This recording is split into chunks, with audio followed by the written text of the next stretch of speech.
ചേറുകുടലില്ലാതെ ജനിച്ച കുഞ്ഞിന് അതിസങ്കീർണമായ ശസ്ത്രക്രിയയിലൂടെ പുതുജീവൻ നൽകിയിരിക്കുകയാണ് ഒരു സംഘം ഡോക്ടർമാർ. പ്രതിഫലം പോലും വാങ്ങാതെ 2 വിദേശ ഡോക്ടർമാരും പാലക്കാട് അഹല്യ ആശുപത്രിയിൽ നടന്ന ശസ്ത്രക്രിയയിൽ പങ്കാളികളായി.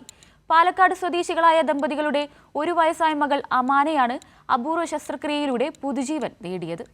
ജനിച്ചതിന് തൊട്ടുപിന്നാലെ പച്ച നിറത്തിലുള്ള ഛർദി ഉണ്ടായതിനെ തുടർന്നാണ് അമാനയെ ആശുപത്രിയിൽ എത്തിക്കുന്നത്. പരിശോധിച്ച ഡോക്ടർമാർ കണ്ടെത്തി കുടലില്ലാത്ത കുട്ടിയാണ് അമാനയെന്ന്. 5 ചെറുകുടൽ ഭാഗങ്ങൾ മാത്രമാണ് ഉദരത്തിലുണ്ടായിരുന്നത്. അതിസങ്കീർണമായ കുടൽ പുനർനിർമ്മാണ ശസ്ത്രക്രിയയിലൂടെ വയറിനുള്ളിൽ ചെറുകുടൽ നിർമ്മിക്കുകയായിരുന്നു വിദഗ്ധ ഡോക്ടർമാർ. ഇതിൽ നമ്മൾ വേറൊന്നും അഡീഷണൽ ആയിട്ട് തുന്നിച്ചേർക്കുകയല്ല. കുട്ടിയുടെ കുടലിനെ തന്നെ ഒരു രീതിയിൽ സിഗ്സാഗ് പാറ്റേണിൽ കട്ട് ചെയ്ത് സ്റ്റേപ്പിൾ ചെയ്തിട്ട് കുട്ടിയുടെ കുടലിനെ തന്നെ നീളം കൂട്ടുകയാണ്. പാലക്കാട് അഹല്യ ആശുപത്രിയിൽ നടന്ന ശസ്ത്രക്രിയയ്ക്ക് വിദേശത്ത് നിന്നടക്കം ഡോക്ടർമാർ എത്തി. ബ്രിട്ടീഷ് ശസ്ത്രക്രിയാ വിദഗ്ധൻ ഡോക്ടർ ബാസം എ ഖലീൽ, ഖത്തറിൽ നിന്നുള്ള ഡോക്ടർ സലീം ഉമ്മു എന്നിവരും അതിസങ്കീർണ ശസ്ത്രക്രിയയുടെ ഭാഗമായി.